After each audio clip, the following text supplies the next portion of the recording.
We're looking into the broad-based government and devolution on a scale. The 8th edition of the Devolution Conference takes place from the 12th to the 15th of August in Homa Bay County, where governors and stakeholders will come together to talk about the state of devolution and what is actually achieved for the country. This is all happening while a broad-based government is still in the throes of figuring out what it's supposed to be doing. And the future of Kenya, then, is it hanging in the balance? Or are we looking at inroads towards making development, whether it's economically or politically, actually happen? Two gentlemen join us in the studio this morning for that conversation. An advocate and governance policy expert, Joshua Nyamori, is here. Good morning. Good morning. How are you doing? I'm fine. Karibu sana. I feel happy to join you again today. Very good. You're in the hot seat as usual. Thank you for being here. And maybe a first time in the hot seat, Kevin Osido, governance, devolution, and policy expert as well. Good morning. To you too, and how are you today? I am fine, thank you today. Great. Thank you for the invitation. Thank you for honoring it and being here this morning. To a wonderful Siasa Fiesta conversation. Indeed. Yeah. Before we get into it, Dennis is going to share a proverb. He'll tell you where it's from, and we'd love to get your interpretation of it. We are in South Africa, and when you talk about South Africa, apartheid comes in mind. But then again, if you go deeper, we have the Shepherdville massacre that happened in 1960, where 68 people were killed after over 7,000 protesters marched against the apartheid regime that was there then. This marked an international uproar. And even now, from that point moving forward, South Africans continue to push even harder against apartheid. And that day, which is the 21st of March, is known as the Human Rights Day in South Africa. Beautiful country. But let's go to the proverb. A respectful man is not a weak man. Respectful man is not a weak man. Wakili, how would you interpret that? A respectful man is not a weak man. Basically tries to send the message that don't take for granted those who deal with you in respect for weakness. A number of times somebody would recognize you, but not necessarily that he fears you or that he is weak. It actually reminds me of my classes in active nonviolence, where as an activist we were trained using the Gandhian principles that for a nonviolent activist, you have to be strong emotionally but respectful to authority, and so that even when you protest, you don't have to be abusive and disrespectful. Gandhi would submit to be arrested and to be taken to jail, but still communicate his message strongly through submission. Yes, thank you. Osido. Respectful man is not a weak man. Basically means that your respect earns you many feats, in my view. Times you probably get favor based on how respectable you are, and that even if you require certain things which you do not have, but because people respect you, because people feel associated with you based on how respectable you are, then you're able to gain much, you're able to earn. So your respect is your currency, and that people would wish to be around you because you're respectable. And if you're not respectable, then people run away from you. So you do not get anything just because you're not respectable. Okay, well, great way to look into the two. As we get into this morning, let's start off with you, Osido. And as we we look into the current state of things in Kenya, there are two things that are happening. There's a broad-based government where it would seem as though there's political alignment and that it's just being done for the purposes of that political alignment. But then when it really is looking at entrenching governance and leadership to actually have things done, then our eye is cast on the very tenets of devolution and what it was meant to do. Take development to the corners of the country and then make sure that there was accountable and that there was accountable leadership and leadership that was characterized by integrity across board. Now, when we see those two, do we see both of them working at cross purposes, because there can be devolution over here, which the spotlight will be on the next coming week, and then in it living out every day in terms of management of the country. But it would seem as though there needed to be another, I wanted to say conclave, but okay, another area where the things of government then will be worked out. Does it make sense that those two are operating together, aside? Very, very good question. And one thing that really comes to my mind is, why did Kenyans wish for devolution? Why did Kenyans desire to have devolved system and form of government, even before I get into broad-based government? Now, Kenyans desired that there would be power devolved, sent to where the services of government matter most. That decision making would be taken right at the doorsteps of the people, and that financial management would then be something that is very closely linked to how people see development happening, and that even the decision around who represents them would not be done elsewhere, like what we used to see in the previous years, where in fact a lot of these decisions and even the representatives of the people would then be decided at the national level. And so devolution therefore gives us an opportunity to ask ourselves, many years down the line, have we achieved that spirit? And in my view, I would say yes and no. And particularly looking at the milestones that county governments have been able to achieve, particularly in terms of opening up the regions of the country, the spaces that have been opened for the citizens to hold their leadership and the leaders accountable. And we have seen Kenyans, coming up so strongly to be able to demand this accountability, even up to the level of asking the president to dissolve a whole cabinet. And the same thing is happening at the counties, where we see citizens asking very difficult and strong questions around their governance and also around their leadership. And many, many things that are also happening around service delivery in terms of infrastructure, corners that are being opened up because counties are doing their work, and roads construction is happening. We are seeing health, despite the challenges we have with shisha or whatever it is. But county governments are actually standing stronger and taller to be able to respond to the health needs of their people. And we are seeing many, many things happening in agriculture and water and among other devolved functions as per Schedule 4 of our Constitution. Now, of course, as I said earlier on, there are also other challenges. And in my view, one of those challenges is broad-based government, because broad-based government has, in a sense, as you shuddered to say, conclave. It has more or less, in my view, conclaved devolution, so that you realize that governors have to go to State House to be able to make critical decisions around service delivery, around public finance management, and how these finances are supposed to therefore respond to the desires of the people, which are captured in the county integrated development plans. And to a greater extent, therefore, you also realize that institutions of government and institutions of governance have also been more or less shrouded into a corner, where you ask yourself, must consultations be done with broad-based government for devolution to work?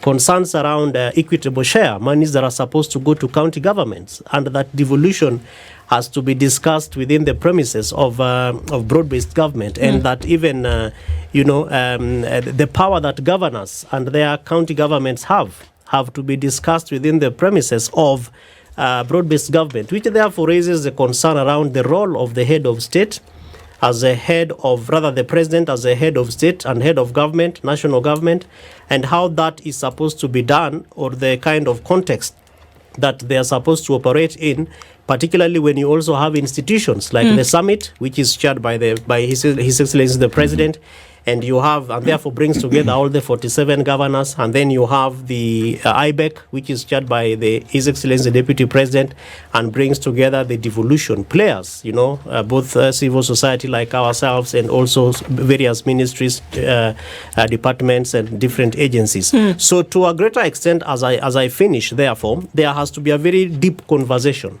around the benefits of broad-based government, which I think is in my view, is a sense of political goodwill to be able to make things work.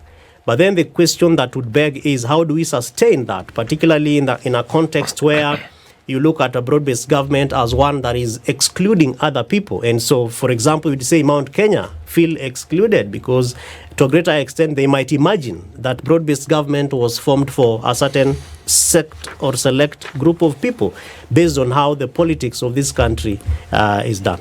Mr. Nyamori, Wakili, I heard Osido say that the broad-based government essentially is a challenge to proper governance in the country. Do you agree? Yeah, I would, give the other perspective. Which is?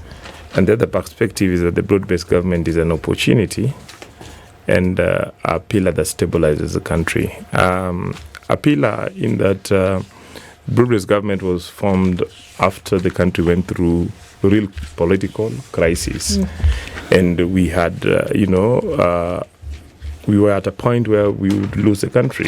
We would have just tipped the other side. And we've seen that happen across the region.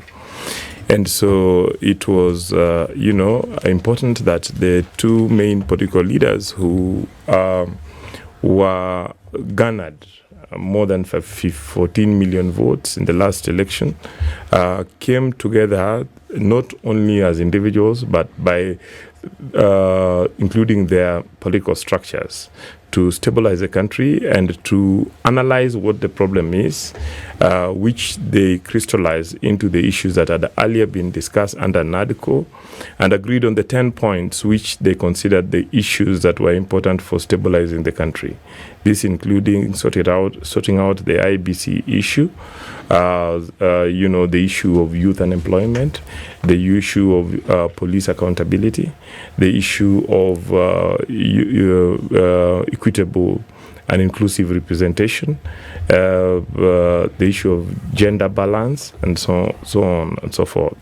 So my view is the broad-based government gave us an opportunity to pursue some of those issues. There have been progress in certain areas. There may be challenges in certain areas. What progress has there been made in certain areas? For instance, the toxic discussion that was surrounding the reconstitution of IBC was, improved, and we finally had the select committee set up, and we had the commissioners nominated.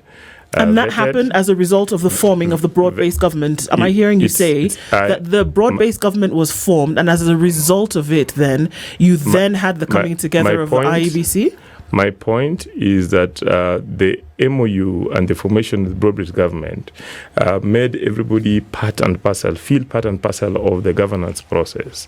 It then reduced the political tension from amongst the key players in the country, and it enables the processes to go through. So who was this tension being felt by?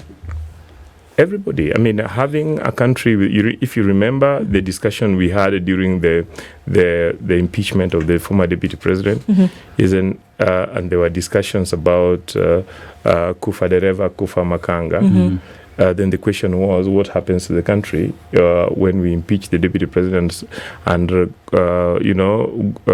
something happens to the presidency also. It was basically generating instability. This is a country where at one point we had soldiers in the streets.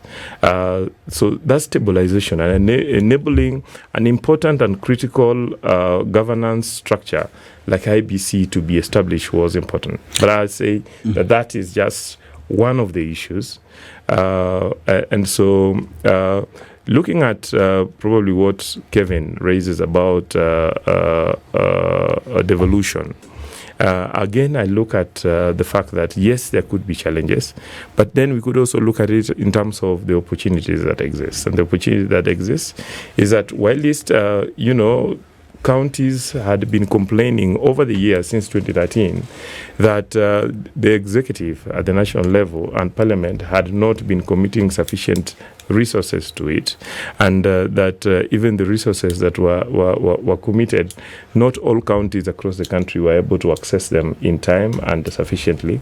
The formation of the broad-based government made governance more inclusive and more so that people from across the country and across the political divide were involved.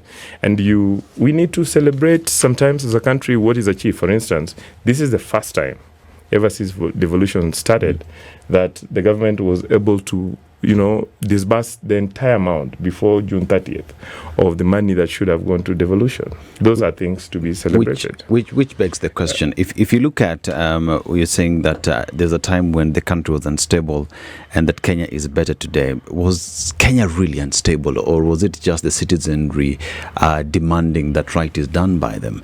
If you look at the formation of broad-based government, one would argue that this is just a formation of political elites to protect power and to be close to power. Because if you look at what Kenya has achieved from the broad-based government, one of the key ticket items that was to be achieved was to deal with police brutality. But it is still under the broad-based government when we saw Kenyans being shot on the streets and being dragged as dogs, one would argue, on the streets, and asks the question, how then has Kenyans benefited from this broad-based government? You talk about the disbursement of funds. The constitution is so clear on how this ought to be done. We don't need a broad-based government for the disbursement of these funds. We talk about the formation of IEBC. The constitution speaks to the formation of IEBC and the processes that do follow. We do not need a conclave of politicians to sit so that the constitution is implemented. One would argue so.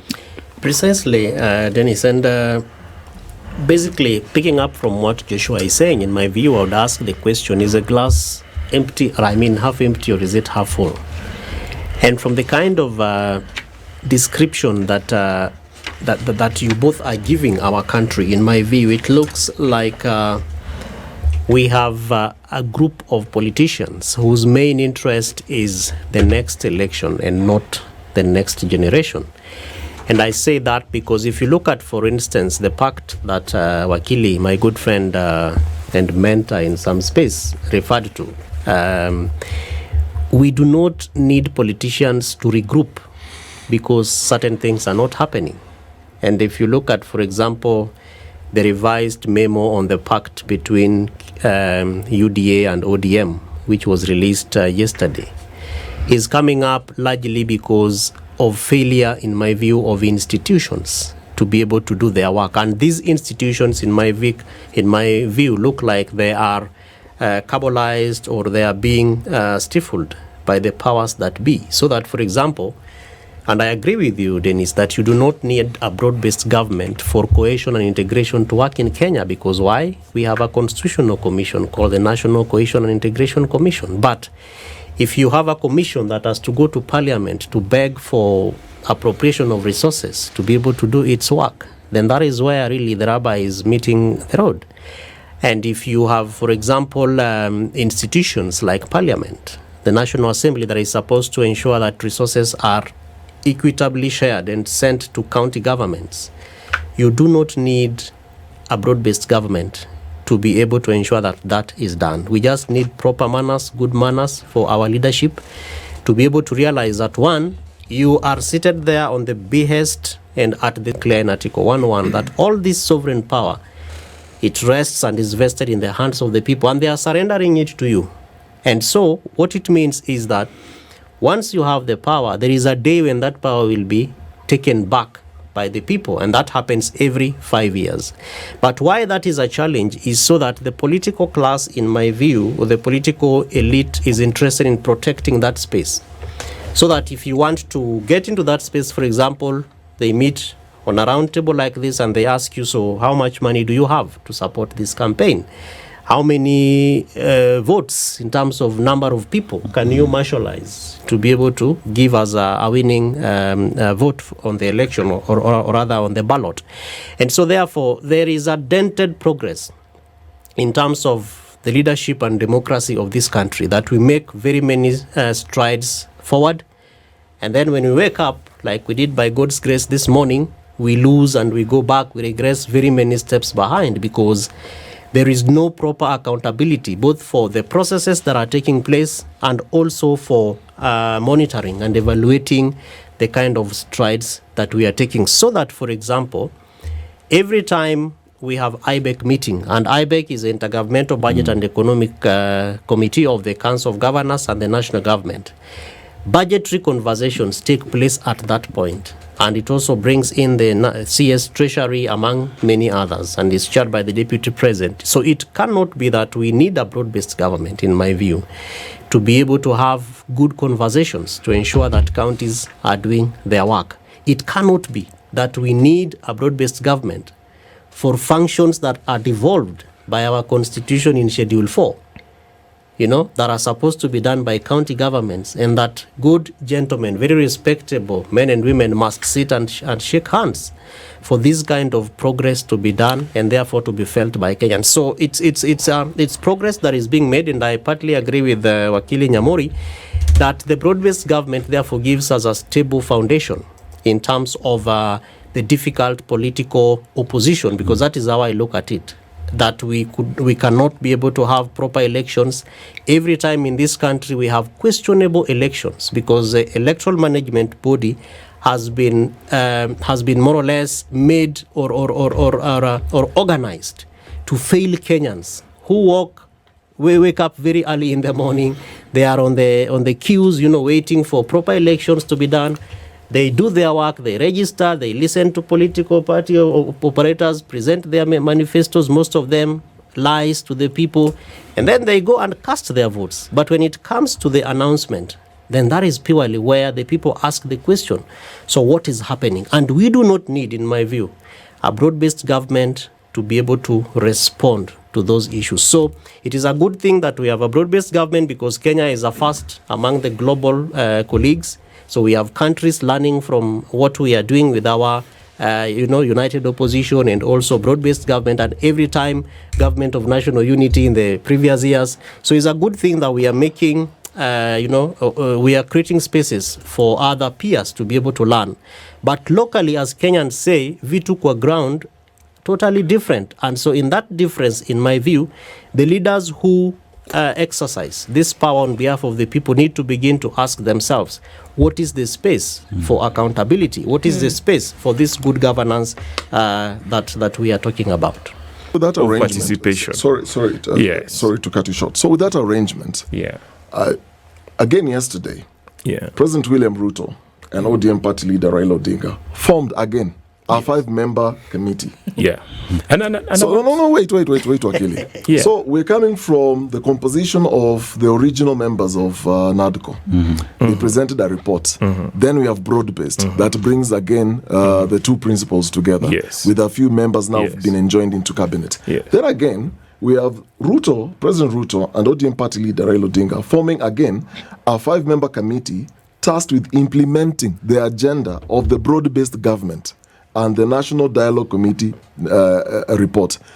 And then why do we go around circles with this thing? It's not going around circle. Why do you need another task? It's not a task force. It's not a task force. NADCO was a formation of the various parties to identify the issues. It is through NADCO that after the NADCO that these political parties then agreed on the 10-point agenda, and which they have been implementing for the several months now. And out of that, they have felt the need to strengthen the institutional representation and form a body that would be able to not only oversee, but monitor and evaluate and report back. Are these people in this new committee within this original committee? Are they bringing in this committee that has been formed within this original committee? Are they not people from the same committee? Are they not people from the same government? Or have you brought in... It's really simple. I don't think NADCO ran its course. Please hear my question.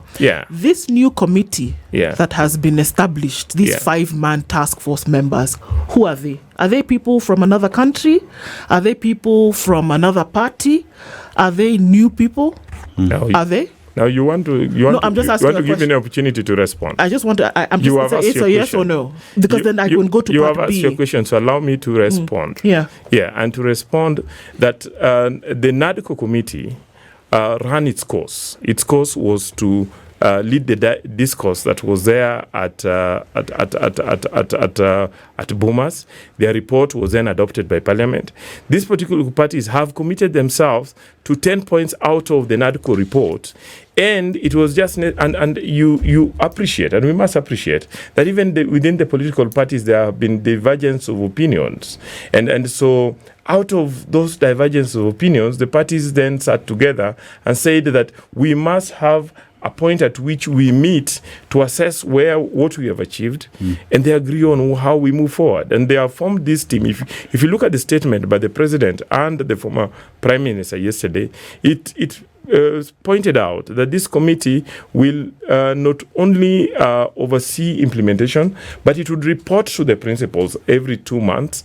But then it would also meet the joint political parties, and these are fast. Who are they, Wakili? They are representatives of the two political parties within the same Broadbased already. They are within the political. They are not members of cabinet. They are not members of parliament. They are ordinary members of these political parties, respected members of these political parties. And I believe that in the coming weeks we will see a framework that would enable them report not only to their principals and to their parliamentary group, but also to report to the public, so that the rumor mills and the discussions without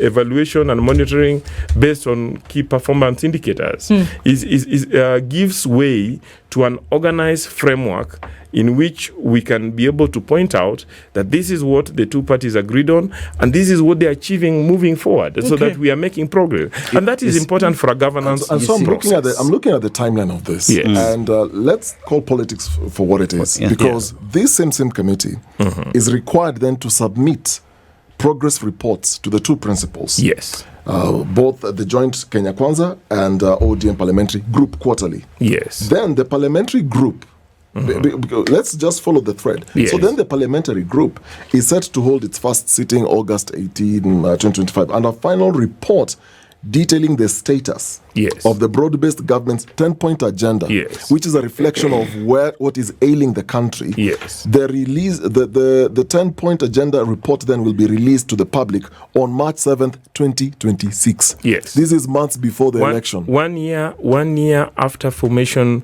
of the broad-based government. So it would be an opportunity in governance and in development. It is always important to find opportunity to sit down and find out, where have we come from? Where have we achieved? What are the challenges? Are we able to still work together? Do we break apart?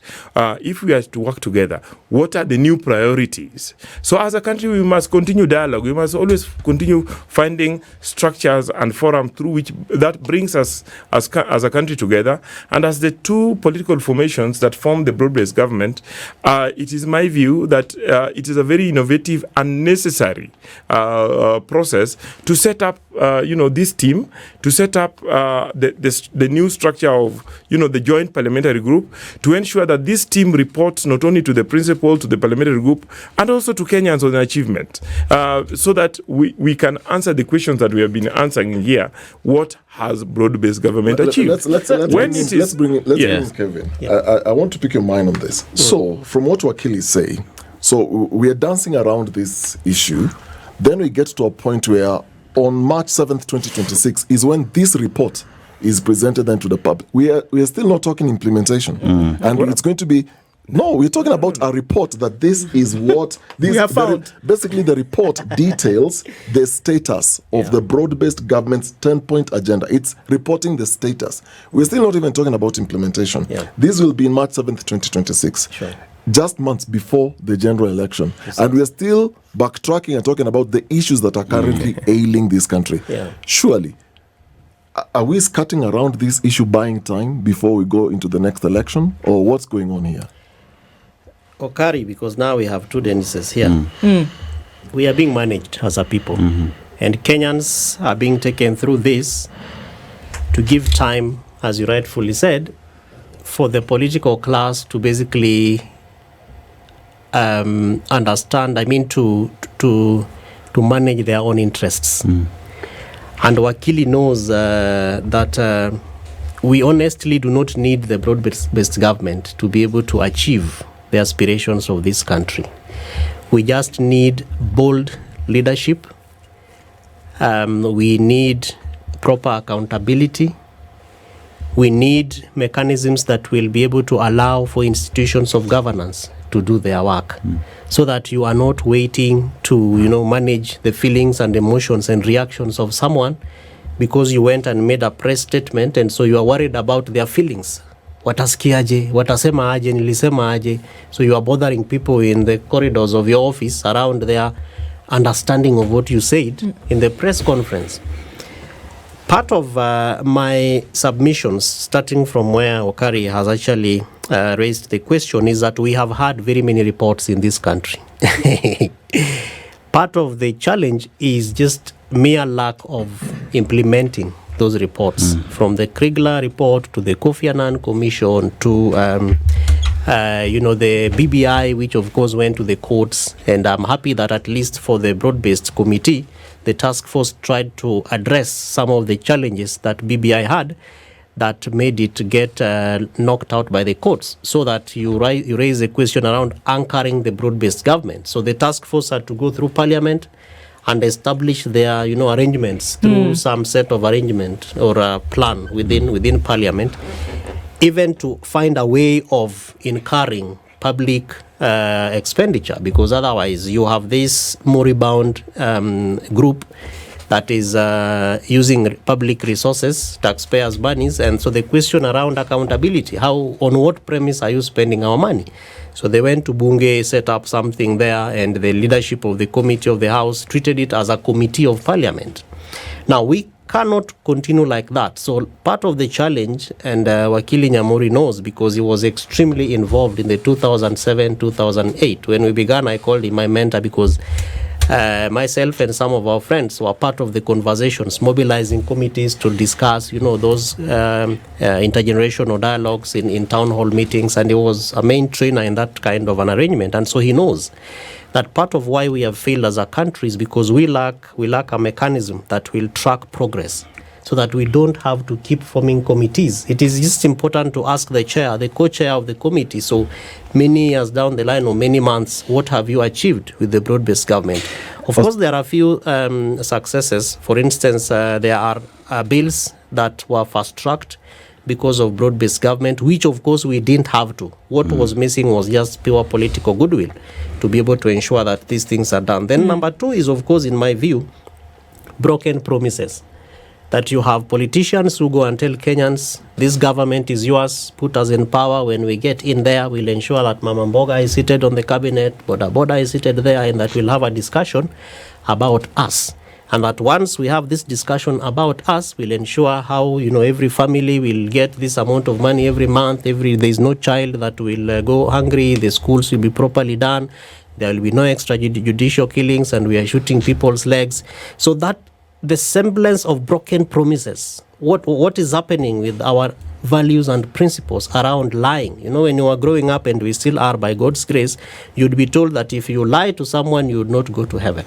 So why are we not, Osido, you see, when you have this discussion, there is the aspect of the instruments and part of governance structures that are in the country. Yeah. So we talk about the constitution as it is. So let's look at a body like Parliament. Parliament, if you look at the Finance Bill 2024, Kenyans went to the streets because Parliament did not listen to what Kenyans were saying. Precisely. Let's call it for what it is. Yeah. You look at the aspect of representation, given the right to represent the Kenyans right there. You've been donated that power by the people. Talk about legislation. These are things that are not working in Parliament. Now, we're looking at forming committees to help broad-based government that one would say is not even needed in the first place. And one just asks, we have the supreme law that tells us what should be done when it should be done. Why are we keen on forming all these other bodies, yet we know exactly what it is we need to do? Because one would say William Ruto got to Raila Odinga simply because Raila Odinga had the numbers. It was not about dealing with the people. Precisely, and really, sometimes I normally ask even some of my friends who get appointed to some of these positions that what is the space of just declining and saying, yeah, this is a very good offer, but unfortunately, we took a ground, the context of things will not allow me to. And of course, there are different other competing factors, and I think that you put to task Wakili properly in terms of where do these people come from? Are they Kenyans? Are they part of political parties? Who are they? And I think that's a very, very important question to ask, because it also forms part of why we do not get success from the committees. Because these people, the next time they talk to the comp principals is in February next year. There is no room for them to keep updating them and to check on their interests and to just review part of what the task force said or did in the previous years or months, to now check on what they are supposed to do in terms of what their new terms of reference are, and therefore to understand the spirit of the co-chairs. So you are struggling to meet with His Excellency the President, who is also busy running the country. Mheshimiwa Raila Amolo Odinga is also seriously engrossed in his other political activities. And by the time March 2026 is here, there is nothing much we have achieved because of pure lack of political goodwill. So it therefore means that what we need as a country is an opportunity for Kenyans to ask the right questions, which they have asked and continue to ask, and a leadership that will also be willing and ready to listen and to do. Because I agree with you, Okari, that public participation, Kenyans, we undertake this every single day. Of course, there are challenges to it, for example, that we do not have a national law on public participation. I am aware that there is a bill at the Senate that is supposed to help us deal with this, and all county governments have what is called a Public Participation Act. So it's a law that safeguards their interests at that level. But still concerns around accountability, that we came and spoke. You listened to us, but the things that we said do not even feature in your report. In the things that you're doing. Why is this happening? It's purely because Kenyans are being managed, and I think that our leaders do not consider us probably as people who need and require respect. And even part of the challenge, in addition to that, is the lack of accountability to just do what you said. So, okay, you said 2025-26 finance bill will not have new taxes, but 8 days after its assent, you are telling us mafuta imeenda juu. And we know the ramifications of the cost of fuel going up. It means productivity, it means the cost of transport, and many Kenyans are actually walking to wherever they are going to get things done. Get things done. Our time grinds to an halt. Many questions of answers. I'm just going to give you 30 seconds, Wakili. That the question here is that if people were doing what it is that they were tasked to do in different positions, if the supreme law was being adhered to, the Constitution, would we require all these things? I mean, even before this, it was the Building Bridges Initiative. There were things that were happening before then into a new administration, now with the BBG, and then now another committee. If jobs were being done in the manner in which they're supposed to be, and if the Constitution was being followed and adhered to, would there be the need for all these things? In 30 seconds. I'm a student of constitutional law, and I can tell you there is no part of the Constitution that has been violated, and that our Constitution actually promotes continuous dialogue, people's participation. And I want to challenge Osido that if we want to, if President William Ruto, who led about 7.something million people, wants to engage the other 7.5 million Kenyans who opposed him and were in the streets against him, should he look for Kevin Osido or should he look for Raila Odinga? He should look for Raila Odinga, because Raila Odinga not only had the mandate of those 7 million other Kenyans, but he also has a structure that has membership across over 40,000 polling centers across the country. So what I'm trying to tell, I gave you a chance to speak. Now we have 10 seconds. Yes. And so when Osido cannot probate and reprobate, we have been with him in press conferences calling out governors who are not supporting this broad-based government.